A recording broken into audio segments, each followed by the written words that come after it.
144 বছর পর অমৃতের সন্ধানে প্রয়াগরাজ মহাকুম্ভে পাড়ি দিলাম আমরা। তারই একটা ছোট্ট ভিডিও তোমাদের সাথে শেয়ার করলাম। মহাকুম্ভে যেতে কেমন কি খরচ, ইভেন কিভাবে যাবে, কোথায় থাকবে, কিভাবে সঙ্গমে পৌঁছাবে, তারই সব নমুনা দিয়ে এই ভিডিওটা। আমরা 9 তারিখ ভোরবেলা গাড়ি নিয়ে বেরিয়েছিলাম আর 10 তারিখে গেছিলাম।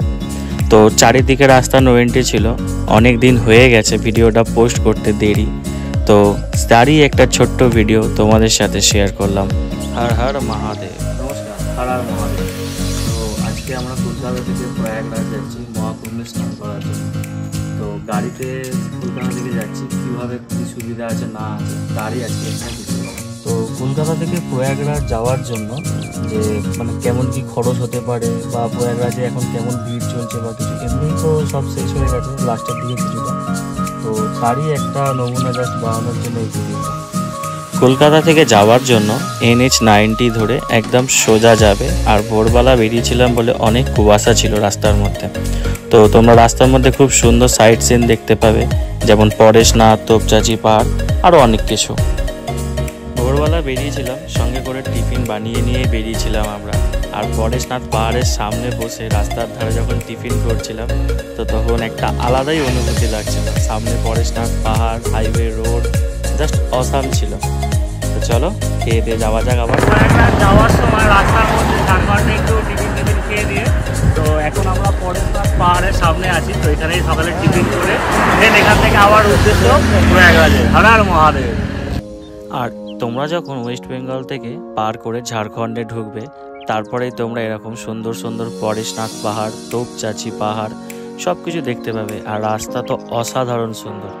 NH-19 ওপর দিয়ে তোমরা যখন যাবে, তো তখন তোমরা এই তোপচাঁচি পাহাড় দেখবে। আর পাহাড়ের আশেপাশের ভিউটা তো অসাধারণ। তো ভাবলাম একটু যখন ভিডিও বানাচ্ছি, তো তোমাদের সাথেও একটু শেয়ার করে রাস্তার আশপাশটা কতটা সুন্দর। আর এমনিতে তো প্রায় আমাদের গাড়িতে 2000 টাকার মতন তেল ছিলই, তো আরও পরে 4000 টাকা। আর রাস্তায় প্রচুর জাম থাকার জন্য আরও 6000 টাকার তেল আমাদের ভরতে হয়। আর টোল মোটামুটি ওই 1.5 থেকে 2000 টাকার মতন লাগে, বাস, আর কিছু না। এরপর আমরা যখন বিহারের কোডারমা রাস্তা ধরি, তো কোডারমারও অনেক সুন্দর পাহাড়ি রাস্তা আর পাশে পাহাড়, তো তারও একটা ছোট্ট ভিউ তোমাদের সাথে শেয়ার করলাম। আর যেতে যেতে রাস্তার মধ্যিখানে অনেক এখন নতুন নতুন মন্দির তৈরি হচ্ছে, তো তার জন্য তারা কিছু অনুদান মানুষের থেকে চাইছে। এরপর বিহারের কোডারমা রাস্তা যখন তোমরা পার করবে, তো তারপরে রাস্তায় একটু জ্যাম পাবে। একটু বলতে জ্যাম এই কারণেই, কারণ রাস্তার কাজ চলছে চারিদিকে, তো একটাই লেন শুধু খোলা আছে। তো সেখান থেকে একটু আস্তে আস্তে দাঁড়িয়ে দাঁড়িয়ে যেতে হবে। ওখানে প্রায় আধ ঘন্টা 40 মিনিটের মতন সময় লাগে। রাস্তা এমনি নর্মাল চালু, সেটার কোনো অসুবিধা বা ভয় কিছু নেই। আর তোমরা তো নর্মালি দেখেছো 9 তারিখ, 10 তারিখ, 12 তারিখে রাস্তায় কত ভিড় ছিল। প্রায় 200-300 কিলোমিটার আগেও নাকি নো এন্ট্রি করে দিয়েছিল 11-12 তারিখ নাগাদ। তো সেরকম কিছু ব্যাপার নয়। রাস্তাতে কাজ চলার জন্য এই ছোটোখাটোগুলো তোমরা একটু ট্রাফিক জ্যাম পাবেই, কিন্তু নর্মালি রাস্তা খুবই ক্লিয়ার। একটু ধরে সুস্থে যেও, তো কোনো অসুবিধা হবে বলে আমার মনে হয় না। আর এমনি নর্মালি এখন রাস্তা আস্তে আস্তে ফাঁকাই থাকবে। আর এমনিতে তো অনেকে অনেক রকম ভিডিও ছাড়ছে, মানুষকে ভয় দেখাচ্ছে রাস্তা জ্যাম বা কিছু। উত্তরপ্রদেশ বলো, বিহার বলো, ঝাড়খণ্ড বলো, প্রশাসনিক খুব ভালো কাজ করছে। ইভেন রাস্তা যতটা পরিমাণে ক্লিয়ার করতে পারছে ততটাই করছে। আমি তো তোমাদের লাইভ দেখাচ্ছি রাস্তা কতটাই ফাঁকা। মাঝে মধ্যে মেন জায়গা তোমরা একটু ট্রাফিক পাবেই, যেমন কাশী বিশ্বনাথ ঢোকার সময়, কারণ কাশী বিশ্বনাথ টাউন পুরো ফুল একদম। তো তার জন্য ওখানে সিল করে দিয়েছিল 10 তারিখ, 11 তারিখ, 12 তারিখ। এখন মনে হয় আবার টাউন খুলেছে, কিন্তু প্রচুর পরিমাণে ভিড় গ্যাদারিংটা এখনও রয়ে গেছে। তো এরকম জায়গায় তোমাদের একটু 1 ঘন্টা 2 ঘন্টা জ্যাম লাগতে পারে রাস্তায়। আর যাদের একটুখানি চেষ্টা করবে যে বাইপাস অনেক রাস্তা আছে যেটা গিয়ে আবার হাইওয়েতে গিয়ে ওঠে, NH-19 গিয়ে আবার উঠে যায়। তো সেরকম রাস্তা যদি তোমরা পারো তো অবশ্যই একটু ট্রাই করবে। আর বেশিরভাগ জ্যামটা একটু লরির জন্য হচ্ছে, তো তোমরা চেষ্টা করবে লরির পেছনে না থেকে নর্মাল। আজকে 9 তারিখ সকালবেলা আমরা প্রয়াগরাজের জন্য কলকাতা থেকে বেরিয়েছিলাম। তো আমার পেছনে দেখতে পাচ্ছি যে কত গাড়ি, সবই যত প্রাইভেট কার দেখছি বা বাস দেখছি সবই যাচ্ছে প্রয়াগরাজের দিকে। ঠান্ডা খুব একটা সেরকম নেই। তো এখন বাজে ঘড়িতে মোটামুটি রাত্রি 15-10টা বাজে। তো মাঘী পূর্ণিমা 12 তারিখে স্নান যাত্রা আছে, তো তার জন্য একটু ভিড়। এছাড়া নাহলে নর্মাল রাস্তা ক্লিয়ারই একদম, খুব একটা ভিড় বা জ্যাম আছে আমি সেটা বলবো না একদমই। আর এমনি সঙ্গমের যে স্নানের একটা ডেট মাঘী পূর্ণিমা, সেটার জন্য একটু ভিড় আছে। তো মোটামুটি 9-10টা বাজে আমরা এখন কাশী বিশ্বনাথ প্রায় পার করলাম মোটামুটি বলতে পারি। তো হর হর মহাদেব, দেখা হচ্ছে কি একদম প্রয়াগরাজে। এরপর যখন তোমরা সবাই কাশী বিশ্বনাথ পার করবে, মানে বারাণসী টাউন যখন পার করবে, তো রোডের ওপর খুব সুন্দর আলো দিয়ে সাজানো থাকে আর খুব ভালো লাগে। তো এই রোডের থেকে প্রায় 12 কি 14 কিলোমিটার টার্ন নিলে তোমাদের কাশী বিশ্বনাথ টেম্পল চলে যাবে। এমনিতে দেখো রাস্তা কত ফাঁকা। আর আমি তো গেছিলাম 9 তারিখ রাত্রিবেলা। দেন এরপর মানে ধরো 16-17 তারিখ বা 18 তারিখের পর যারা যাবে, রাস্তা একদম এরকমই ক্লিয়ার থাকবে আর ফাঁকাই থাকবে। তো কারোর অসুবিধা হবে বলে আমার মনে হয় না। আর যাওয়ার সময় রাস্তার ধারের চারদিকে যে লাইট দিয়ে এত সুন্দর সাজানো, সেগুলো তোমরা একটু উপভোগ করো। আমার তো খুব দারুণ লেগেছিল। আস্তে আস্তে আমরা এগিয়ে যাচ্ছি প্রয়াগরাজে। রাস্তা দিয়ে তোমরা যখন সবাই যাবে, তো অনেক পরিমাণে বাইক আরোহী এবং গাড়ি নিয়ে যাচ্ছে, তাদেরকে দেখতেও খুব সুন্দর লাগছে। এরকম বাইক নিয়ে সামনে দিয়ে যখন যাচ্ছে, মানে জাস্ট হেভি লাগছে। এরপর আমরা 10 তারিখ ভোরবেলা ওই ধরো 5টা নাগাদ পৌঁছে গেলাম প্রয়াগরাজ। তো প্রয়াগরাজে যাওয়ার পর ওখান থেকে আমরা সঙ্গমের দিকে যাচ্ছিলাম। আমাদের মোটামুটি 5 কিলোমিটার আগেই আটকে গিয়েছিল। আর এরকম বাইক রাখা আছে ওখানে ইউপি 70 নাম্বার দিয়ে। তো ওরা 200 টাকা পার হেড নেয় সঙ্গম অবধি পৌঁছে দেয়। আর যারা একটু হাঁটতে পারে না বা কিছু, তো তারা অবশ্যই চেষ্টা করো, 200 টাকা পার হেড নেয় বাইকে পৌঁছে দেয়। এছাড়া অটো আছে, কিন্তু রাস্তায় এত জ্যাম থাকে যার পরিমাণে সময় লাগে অনেক যেতে। আর এইটাই দেখছো মেন রেল ব্রিজটা, এর নিচে রেলওয়ে স্টেশন। আর রাস্তার ধারে তো খুব সুন্দর সুন্দর এরকম স্ট্যাচু মতন করা আছে। একদম সোজা রাস্তা ধরে তোমরা এগিয়ে যাবে সঙ্গমের দিকে। তো সঙ্গম দেখতে পাচ্ছ 5 কিলোমিটার এখান থেকে দেখাচ্ছে অলরেডি। তো মোটামুটি 5 কিলোমিটার। আমরাও মহাকুম্ভের সাক্ষী হলাম। তো আমরা পৌঁছে গেলাম প্রয়াগরাজ মহাকুম্ভে। এখন আমরা যাচ্ছি সঙ্গমের দিকে স্নান করতে। হর হর মহাদেব। আর চেষ্টা করবে যাতে হেঁটেই যাবার, কারণ সঙ্গমের দিকে যত তোমরা এগোবে তত এরকম সুন্দর সুন্দর জিনিস দেখতে পাবে স্ট্যাচুর মতন করা। আর অবশেষে আমরা পৌঁছে গেলাম সঙ্গমের দিকে। তো দেখো কত ভিড় রাস্তায়। এই রাস্তাটায় সোজা একটা ব্রিজ আছে যেখান দিয়ে সবাই ভিডিও করে, ওটা চলে যায় ওপারে। আর বাঁদিকে টান দিয়ে চলে যায় সঙ্গম। 10 তারিখ সকালে 12টা নাগাদ আমরা সঙ্গমের দিকে গেছিলাম। তো তোমাদের দেখাই একটু কত লোক হয়েছিল সেদিন। প্রচুর পরিমাণে লোক হয়েছিল। আর ওখানে হোটেলের ব্যবস্থা বলতে 500 টাকার হোটেল, 5,500 টাকা ভাড়া। তোমরা যদি ফাঁকা থাকে সঙ্গমের দিকে গাড়ি নিয়ে এগিয়ে যাবে, ওখানে টেন্ট পাবে। কারণ আমার যতদূর মনে হয় তো এখন একটু ফাঁকা আছে। তো তোমরা সঙ্গমের দিকে যেতে পারবে, সেখানে গাড়ি নিয়ে ঢুকতে দেয়। 2-3 কিলোমিটার আগে আটকে দেয়। তোমরা স্নান করে দেন গাড়িতে করে আবার অন্য কোথাও থাকতে পারো। আর নয়তো হোটেল রেন্ট করতে পারো, আশেপাশে প্রচুর আছে। আর এমনি সঙ্গমের দিকে যখন যাবে তোমরা, তো রাস্তার ধারে ওয়ালে দেখবে এরকম প্রিন্টিং করা আছে। খুব সুন্দর দেখতে লাগছে এই ওয়াল প্রিন্টিংগুলো। আর যত তোমরা এগোবে তত এরকম দেখতে পাবে সঙ্গম পর্যন্ত। হর হর মহাদেব। তাহলে অবশেষে পৌঁছে গেলাম মহাকুম্ভ। দেখো মহাকুম্ভ, প্রয়াগরাজ মহাকুম্ভ আমার পিছনে। দেখো একবার শুধু। হর হর মহাদেব। 144 বছর পর অনুষ্ঠিত হয়েছে মহাকুম্ভ। তো এই মহাকুম্ভ মেলাটা প্রচুর পরিমাণে জায়গা নিয়ে বিস্তৃত, মানে প্রচুর দূর দূরান্ত। তো তারই একটা ছোট্ট ভিডিও আমি জাস্ট তোমাদের সাথে শেয়ার করেছি মাত্র। মানে পায়ে হেঁটে শেষ করা যাবে না, এত বড় জায়গা নিয়ে এই মহাকুম্ভ মেলাটা তৈরি হয়েছে। আর যত রকম সুযোগ সুবিধা দেওয়া যেতে পারে সরকার তার থেকে বেশি পরিমাণে দিয়েছে সেই মহাকুম্ভের জায়গায়। মানে ডাক্তারি বলো, খাওয়া দাওয়া বলো, থাকা বলো, মানে জাস্ট আমরা শুধু ফোনের ফটোতেই দেখেছি বা ভিডিওতে, আজকে নিজের চোখে লাইভ দেখা একদম মহাকুম্ভ। দেখো, তো তোমাদের একটু দেখার সুযোগ করে দিই। প্রয়াগরাজ মহাকুম্ভ সমুদ্র মৈথন। তো ফোনে দেখার পর যখন নিজের চোখে দেখছি, তো তখন খুব সুন্দর লাগছে। আর আশেপাশে মেলাটা এত বড়, এত সুন্দর যে কি বলবো। তো যারা এখনো পর্যন্ত যাওনি তারা অবশ্যই যাওয়ার চেষ্টা করো, একবার জাস্ট মেলাটাই শুধু ঘুরে আসো। আমরা এখন যাচ্ছি সঙ্গমে স্নান করার জন্য। আজকে একটু তারই মধ্যে ভিড়টা একটু কম। তো কালকে আমরা 9 তারিখে এসেছিলাম, আজকে 10 তারিখ। তো আজকেই আমরা সঙ্গমে স্নান করব। দেন আমাদের মেন টার্গেট আছে 12 তারিখ মাঘী পূর্ণিমার দিন স্নান। তো সেদিনকে হয়তো ফোন ক্যারি করতে পারবো কি পারবো না, তাই জন্য আজকেই একটা ভিডিও বানিয়ে জাস্ট পোস্ট করবো। তো তোমাদের সাথে একটু শেয়ার করছি প্রয়াগরাজ মহাকুম্ভের সঙ্গম স্থানের জায়গাটা। তো আমরা এখন পৌঁছে গেছি প্রয়াগরাজ মহাকুম্ভে সমুদ্র মন্থনের সঙ্গমে। তো এখন আমরা সঙ্গমে স্নান করবো। আমার পেছনে দেখতে পাচ্ছি সমুদ্র মন্থনের সঙ্গম।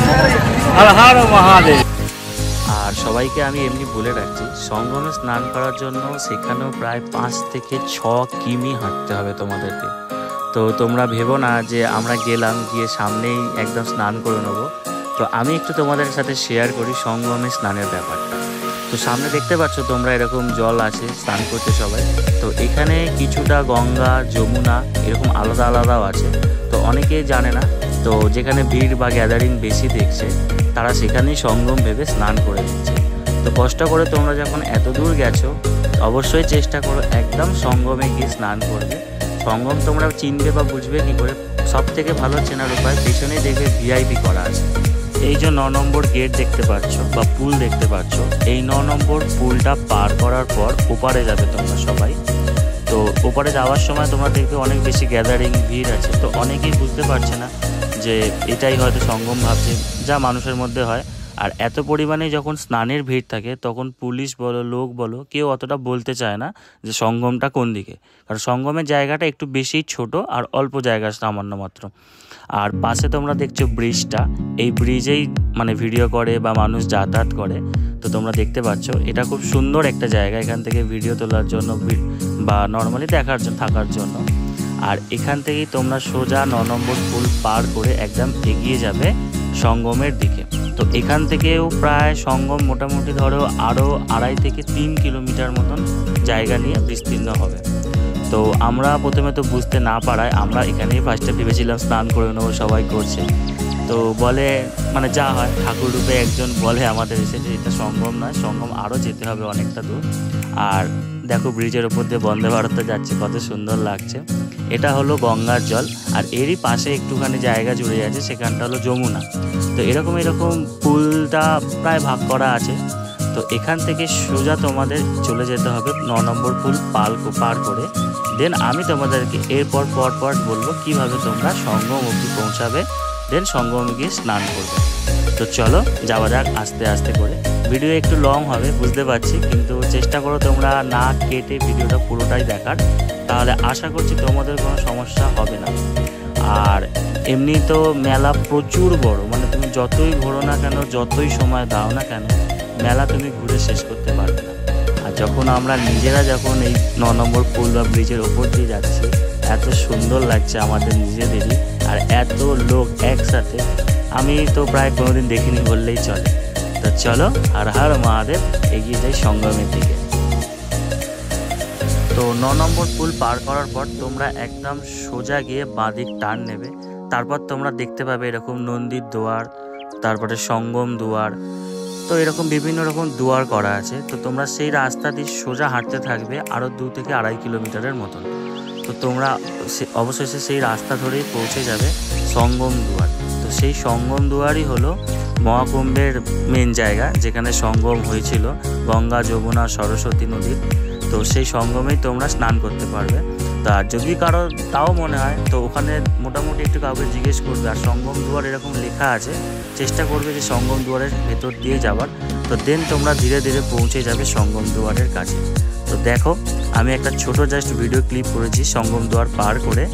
সেখান থেকে তোমরা আস্তে আস্তে এগিয়ে যাবে, ডান দিকে টার্ন নেবে, এরপরে শুরু হবে সঙ্গম দুয়ারে স্নান করার জায়গা। এরপর 32 নম্বর গেট থেকে তোমরা বাঁদিকে টার্ন নেবে। 275 নম্বর পোল, দেখো আমি পোলের ভিডিও অল্প কটা করেছি।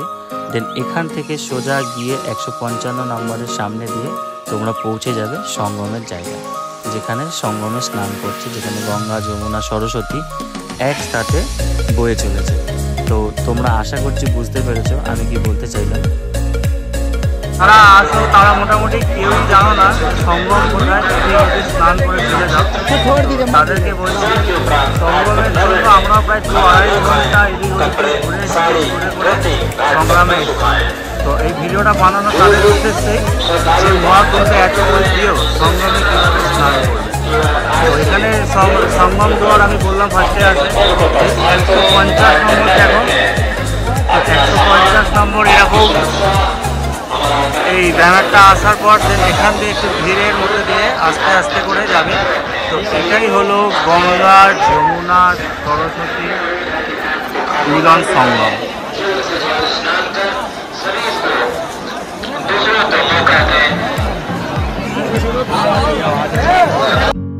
গঙ্গা যমুনা সরস্বতী মিলনের সঙ্গম।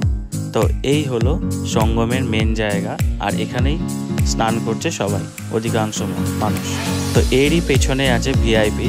আর যারা বাড়ি থেকে শাড়ি ফাড়ি নিয়ে আসতে চাও নিয়ে আসতে পারো মা গঙ্গাকে দেওয়ার জন্য।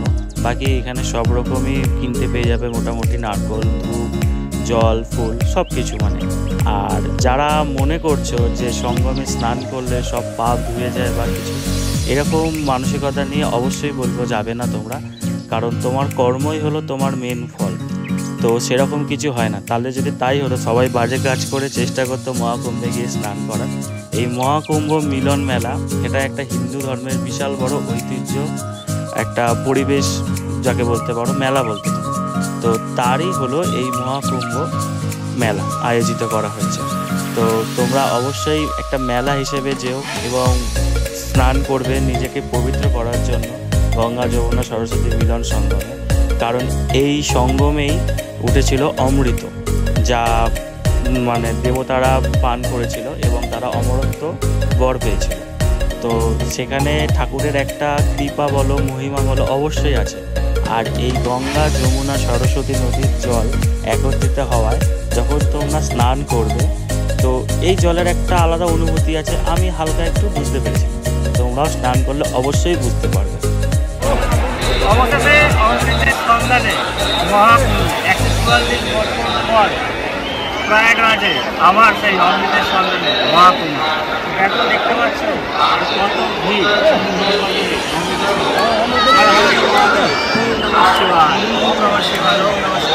যারা এখনো আসেনি তাদেরকে বলবো তারা অবশ্যই মহাকুম্ভ আসে, একবার স্নান করবে। তো সঙ্গমে স্নান করার পর জামা কাপড় চেঞ্জ করে নি সেখানেই। তো দেন এখান থেকে একদম বাঁদিকে টার্ন নিয়ে নেবে তোমরা ব্রিজের দিকে। তো ওখানেই ওই শুয়ে থাকা বজরংবলীর বড় মন্দিরটা আছে। তো আমরা যেদিন গেছিলাম এত ভিড় হয়েছিল, মানে 10 তারিখে, তার জন্য মন্দির বন্ধ করে দিয়েছিল। এখন আবার শোনা যাচ্ছে যে মন্দির খুলেছে। তো তোমরা এই রাস্তা ধরে মোটামুটি ধরো ওই আরও মেলার মধ্যে 3 কিলোমিটার মতন যদি তোমরা হাঁটো, দেন ব্রিজের পাশেই তো ওই শুয়ে থাকা বজরংবলী মন্দিরটা দেখতে পারবে। ভিডিওটা ভালো লাগলে অবশ্যই লাইক, শেয়ার, সাবস্ক্রাইব করো।